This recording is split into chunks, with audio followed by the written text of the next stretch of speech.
Hey everybody, Meg 31 back here for FSI DFS. I will be covering quickly the 2 2/3 game early slate because one of them is a doubleheader, so you only have two real games there, and the doubleheader is in question with weather. So I'll just go right to DK and go over a quick build for that, and then we'll get you on to the 10-game main slate for Wednesday, the 25th of August. So let me just pull up DK here quickly, and we'll just give you some thoughts on the early slate. So screen share, go. There we go. Okay, so pitching wise, Lance McCullers way too expensive, but you might have to take him because this Colorado Chicago game is going to be a doubleheader. So there's only 7 innings. So you really don't want any bats there. But Marquez makes a really good pitcher and potentially could have a complete game shutout if they make it through there. So we have to watch the weather on that one. Not going Zach Davies, way too expensive also. So I like Marquez, and actually they've been giving Scoble a little bit of extra rest. We thought St. Louis was in a smash spot yesterday. It kind of let us down. So you know what? He has some okay upside here. So I think I'm going to go with those two pitchers. So naturally, I think almost everybody's going to stack Houston. So, but going with catcher, I think if you're not playing McCullers, Perez makes sense. He has 3 or 4 home runs against him, got good BVP. So start right there with that. So in Houston, Gurriel has really good numbers against Minor. We'll take Altuve. Bregman is back, supposed to be. So if he's in, we'll try him there because it's a righty lefty matchup. Really like that. He's back from COVID. He might not be 100, or no, he had a hamstring injury.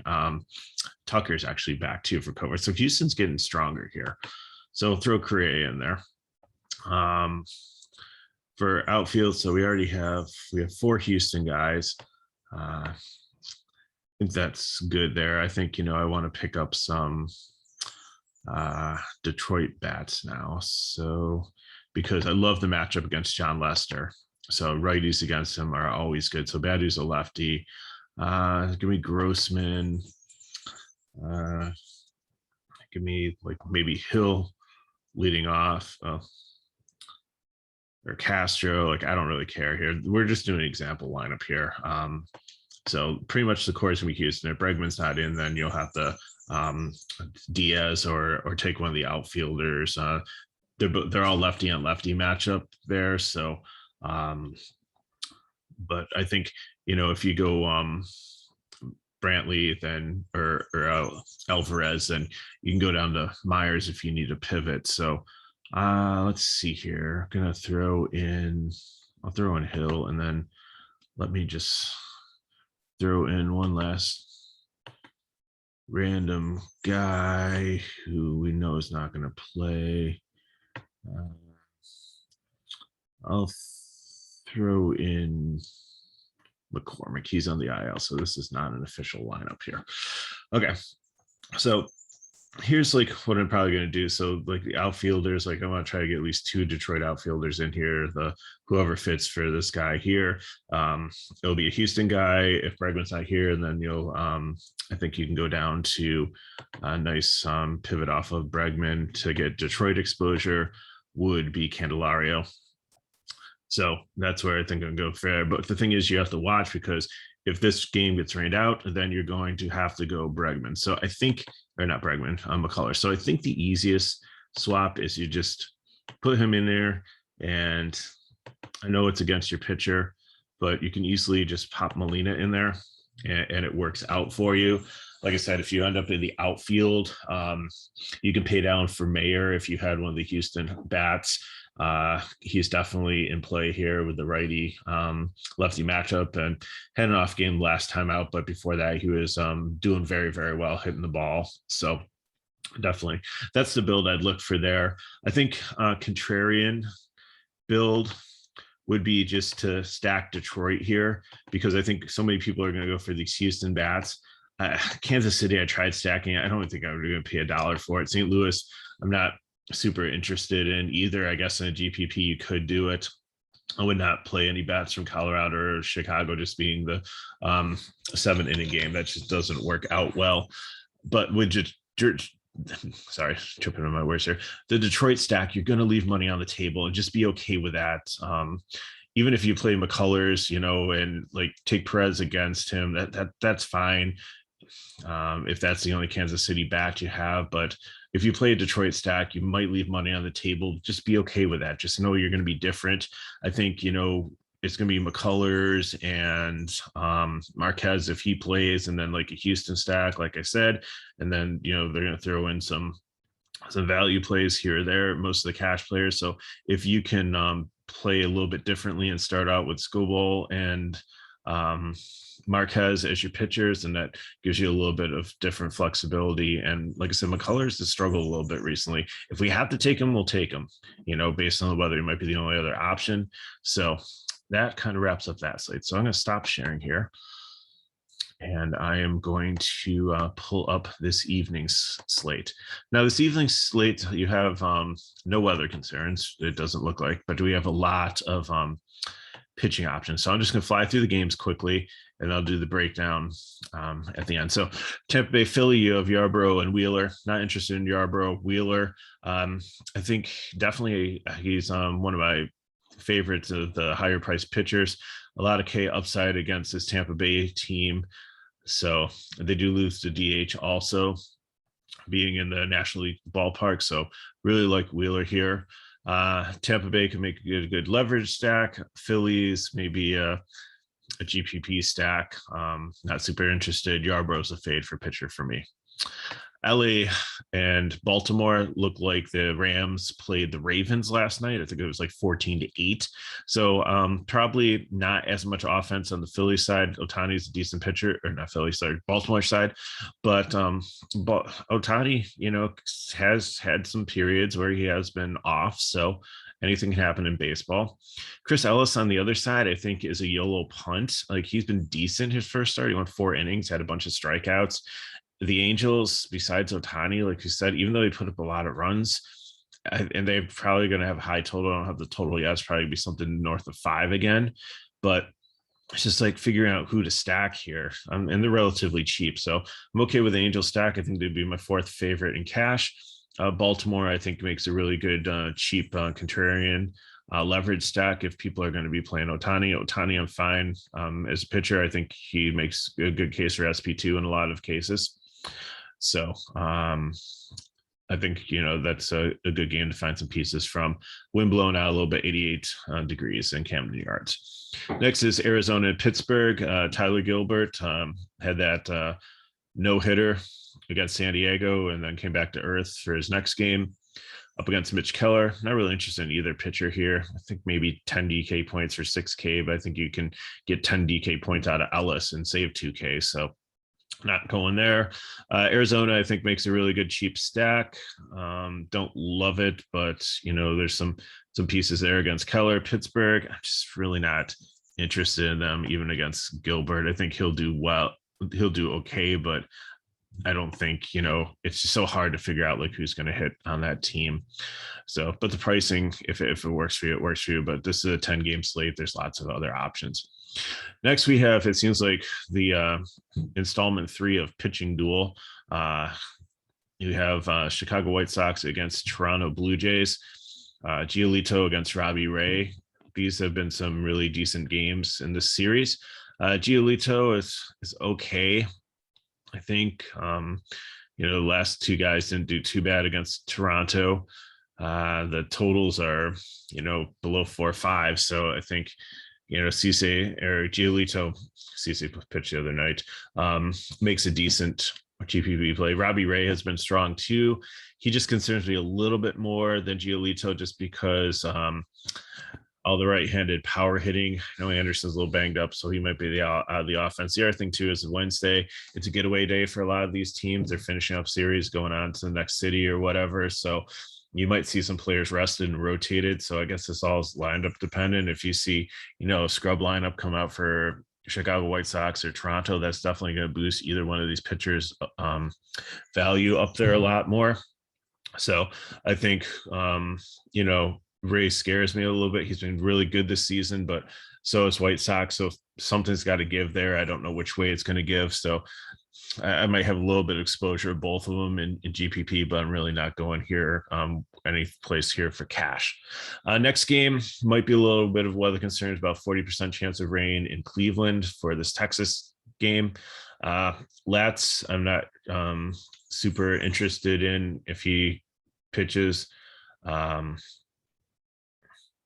I don't think he's going to be. Let's see here. Let me look at one thing. No, he's not on my list as somebody that I'm interested in. Pleasic on the other side, potentially a little bit interested is Texas.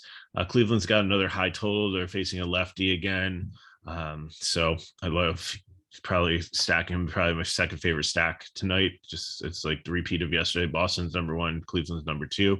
Miles Straw, Rosario, Ramirez, Reyes, Mercado, Hedges as catcher. They're relatively, besides the 2.5K guys, the rest of them are pretty cheap. You've got a lot of 2K guys you can fill in with. So Cleveland definitely like that as a stack.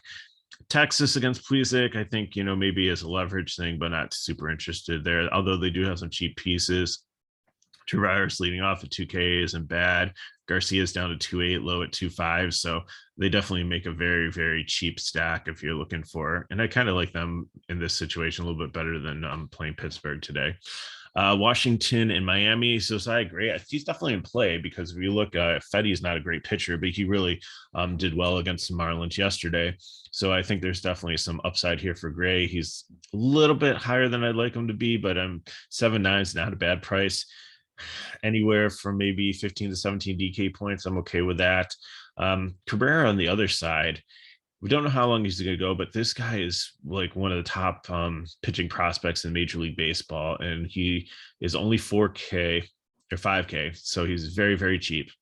I think he's definitely one of my favorite cheap pitchers also tonight. We don't know how long he's going to go. It might only be 3 or 4 innings, but then again, it's towards the end of the season, so it's not like he's been pitching all year and they're trying to manage him. I think they want to really see what he's got. Washington lineup besides Soto doesn't really scare anybody, and really there's no built-in protection in this lineup anymore around Soto besides Josh Bell. So I think if you want to pay down and get some bats tonight in GPP, I think he's definitely somebody to look at. Josiah Gray, I might even consider him as SP2 in cash, depending on your build. Tonight, I think, is a build where there's so many great and good pitching options. There's like nobody like super elite, but there's like so many different ways you can go that I think I'm going to build my bats first and then see who's available in the pitching range with what I have left when I'm happy with my bats, and then just kind of plug it in from there. Okay, so next game up, we have San Francisco, who came back to life last night, 8 runs against the Mets, who are continuing to struggle. They are ice cold.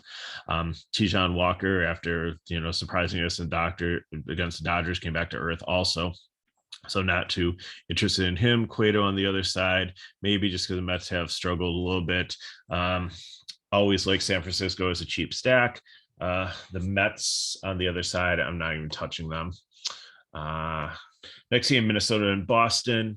Bailey Uber, Pivetta. Pivetta you can maybe play in a GPP, but not super interested. I think I'd rather take the guy from Washington at 7.9 in a better matchup against the Marlins. Minnesota has been hitting. These guys put up a lot of runs last night also. Boston, my favorite stack offensively, and I think Minnesota makes a really good cheap stack also for you. Like, look at these prices. 3.9 for Kepler.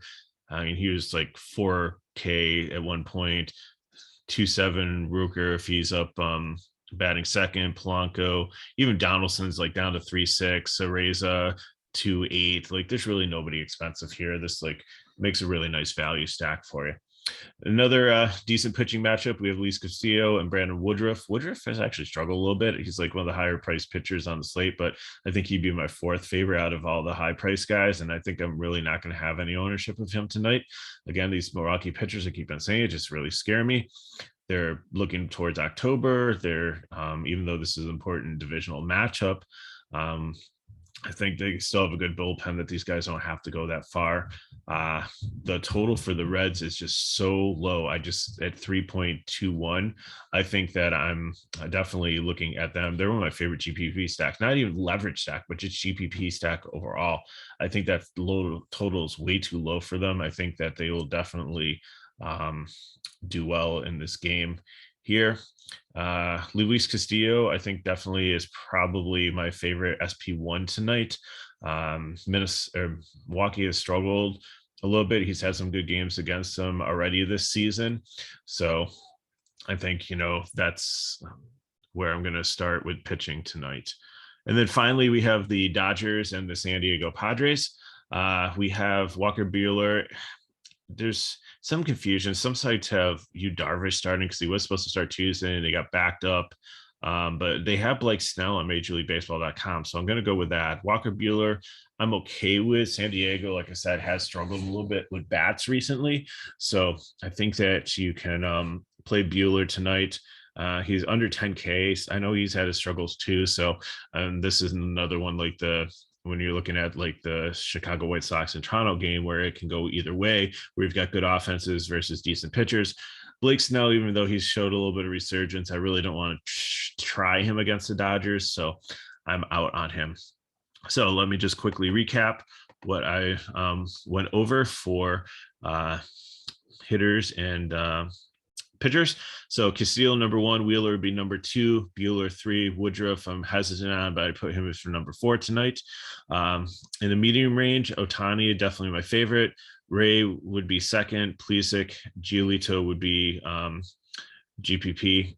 I don't know. Maybe I'd move Giolito up and Ray in the same one because, like I said, Ray I'm a little bit concerned with the right-handed batting with the White Sox, but we just have to see what the lineup comes out. For cheap guys, Cabrera making his first start with the Marlins here, very, very high, highly praised young pitcher, great prospects. So, but what's his pitch count going to be is no concern there. I really like Gray from Washington, Cueto against the Mets. I think Ellis might be a YOLO play if depending on how long he goes. So then bats, like I said, Boston is definitely going to be my favorite stack of the night, followed by Cleveland. Why is my screen refreshing? Dodgers against Snell, and the Angels against Ellis. If that's another one that could go either way. But I think, even looking up the top stacks, I think Cincinnati is definitely a really, really good one. I think that their total is way too low against Woodruff. I think he might struggle against them. They're getting back and healthy. Philly against Yarbrough. And then I said, like, the White Sox and Toronto are interesting. It could go either way versus those pitchers. Minnesota really like, Arizona really like against Pittsburgh, San Francisco really like against Ji-Hwan Walker, Milwaukee, if you want another cheap one against Castillo, but I think, that's more of a leverage stack. And then the other leverage stacks would be Baltimore, Tampa Bay, San Diego against Buehler, and then Washington against the new pitcher. But there's really a lot of cheap pieces on Washington, but nothing super exciting. So let me go back to DK. I'll bring it up really quick and we can look at a construction for this evening. It's yelling at me because I didn't save the first example lineup that I made for you guys. Okay, so make sure I have the evening slate.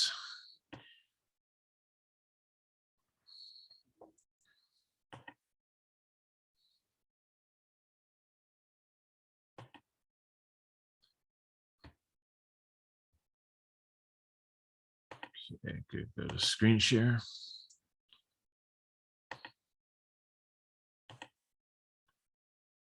And we're back. Okay, sorry about that.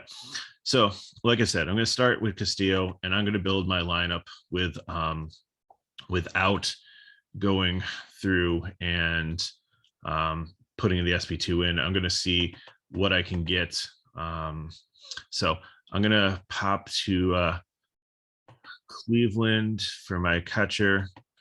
Not sure who's going to play, if it's going to be Hedges or Ramos. So I'm just going to put Hedges in there. There's a bunch of other guys in around the 2-1-2K range. So there's definitely, if he's not in, no big deal. There's like probably 4 or 5 other guys I can throw in here at that price point. So I'm just kind of earmarking it there. So next, going to go to Boston. Like I said, Boston is favorite stack of the night. So I'm going to take Devers. I'm going to take Bogart. I'm going to skip JD Martinez. Just way too high of a price. Really hasn't done much recently. Renfroe, I like him better against the lefty. His price has really creeped up, so I'm not going to go there either. But I do like Schwarber, and I do like Shaw. So then the question is do I want to go a full 5-man stack here, or do I just want to keep it where we are with these? And I think I will throw in Verdugo there. He is lefty and righty matchup. He's only like 3.5. He's hitting 6, which is fine. And he's been consistent recently too. So that leaves me a decent amount. So if I want to go back and start looking at pitchers, to get off Boston, if I want to throw Wheeler in there, that still leaves me 2.5 for the last 2 players. And there's some Arizona players that work well here, some Minnesota guys. There's definitely a lot of people in here that can fit in those last 2 spots that make this this work. So the other build that I was looking at in GPP, like I said, I really like Cincinnati. So if I take these out, and I'm going to go, and we'll make this more of a GPP build. So I'm going to throw in Gray as my pitcher. And then I am going to look at Cincinnati here. So I am going to take Votto. I'm going to take India. I'm going to take Moose. I'm going to skip shortstop. And I'm going to take Castellanos and Naquin. And those are my 5 I'm going to take for Cincinnati, which leaves me about 4K left for catcher. Let me just double check and make sure that this is what I have here. Auto India, Moose, Castellanos, Naquin. That leaves me 4K for each player left. And there is a stack that fits into these nice ones, and it might be my second favorite stack I talked about in cash. So it's a Midwest team, recently changed their mascots. Think you can figure it out. But there should be definitely 3 players that fit in here very well. So hopefully things work out well for you today. We had a good night last night, although more so on FanDuel than Flaherty killed me on DK. I'm still able to cash and some of them because I had a lot of Boston and Angels and Cleveland, a lot of the bats that came through. So that didn't hurt as much, losing the pitcher who was kind of highly owned also. So, but hopefully we have some good weather tonight, some good baseball. Appreciate everybody watching. We got like 21 likes yesterday. That's awesome. Love your comments. Appreciate those too. The questions that you guys asked, we try to, and girls, I know DFS universal, hopefully for people. So, put some comments below, hit me up on Twitter at MegaRuler31. We're here to help you guys. We appreciate you watching. And until next time, I'm MegaRuler31, and good luck this evening.